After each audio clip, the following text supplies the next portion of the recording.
ओम नमो भगवते वासुदेवाय। श्रद्धालु भक्तों, श्रीमद्भागवत महापुराण के दशम स्कंद के पूर्वार्ध के 11वां अध्याय के अंतर्गत गोकुल से वृंदावन जाना तथा वत्सासुर और बकासुर का उद्धार का प्रस्तुतिकरण करूंगा। इसके पूर्व जहां तक आप कथा श्रवण कर चुके हैं उसके आगे का प्रस्तुतिकरण करता हूं। श्री सुखदेव जी कहते हैं, परीक्षित, तदंतर एक दिन यमलार्जुन वृक्ष को तोड़ने वाले श्री कृष्ण और बलराम बालकों के साथ खेलते खेलते यमुना तट पर चले गए और खेल में ही रम गए। तब रोहिणी देवी ने उन्हें पुकारा, ओ कृष्ण, ओ बलराम, जल्दी आओ।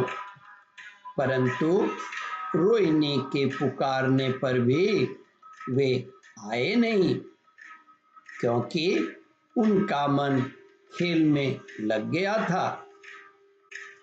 जब बुलाने पर भी वे दोनों बालक नहीं आए, तब रोहिणी जी ने वात्सल्य स्नेहमय यशोदा जी को भेजा।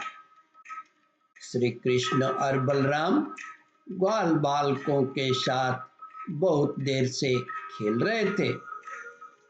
यशोदा जी ने जाकर उन्हें पुकारा। उस समय पुत्र के प्रति वात्सल्य स्नेह के कारण उनके स्तनों में से दूध चुचवा रहा था। वे जोर जोर से पुकारने लगी, मेरे प्यारे कन्हैया, ओ कृष्ण, कमल नयन, श्याम सुंदर बेटा, आओ, अपनी माँ का दूध पी लो। खेलते खेलते थक गए होगे बेटा, अब बस करो।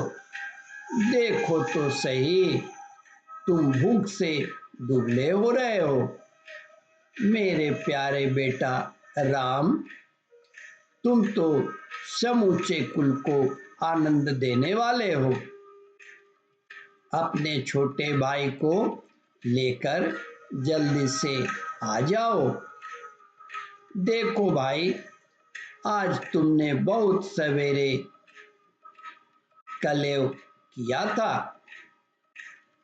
अब तो तुम्हें कुछ खाना चाहिए। बेटा बलराम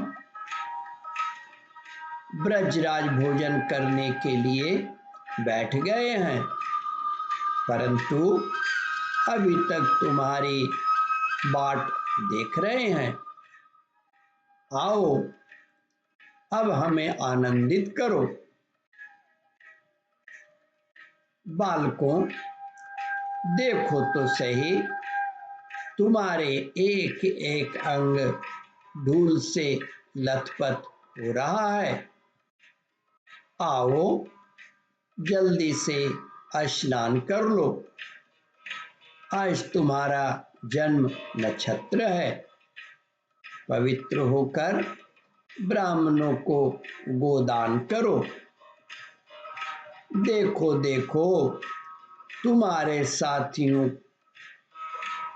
को उनकी माताओं ने नहला धुलाकर मींज पोंछकर कैसे सुंदर सुंदर गहने पहना दिए हैं।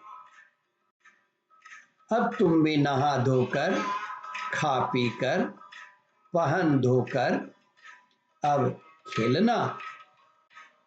परीक्षित, माता यशोदा का संपूर्ण मन प्राण प्रेम बंधन से बंधा हुआ था।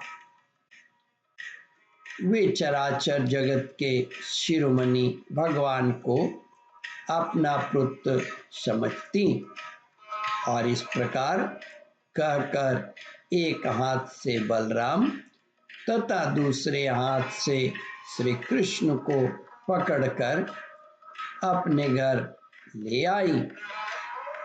इसके बाद उन्होंने पुत्र के मंगल के लिए जो कुछ करना था वह बड़े प्रेम से किया।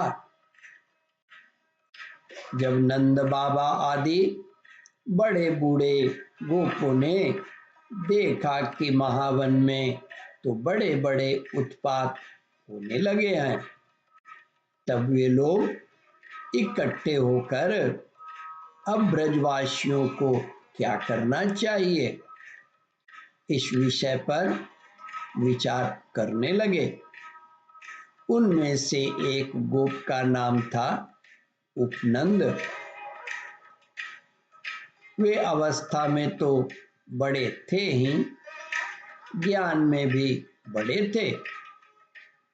उन्हें इस बात का पता था कि किस समय किस स्थान पर किस वस्तु से कैसा व्यवहार करना चाहिए। साथ ही वे यह भी चाहते थे कि राम और श्याम सुखी रहें, उन पर कोई विपत्ति न आए। ओम परमात्मने नमः। श्रद्धालु भक्तों, इस कथा को ध्यान पूर्वक श्रवण मनन और इसका चिंतन करें। इस कथामृत का रसास्वादन अपने बंधु बांधवों को भी करावे। इस वीडियो को शेयर और सब्सक्राइब करें। ओम परमात्मने नमः।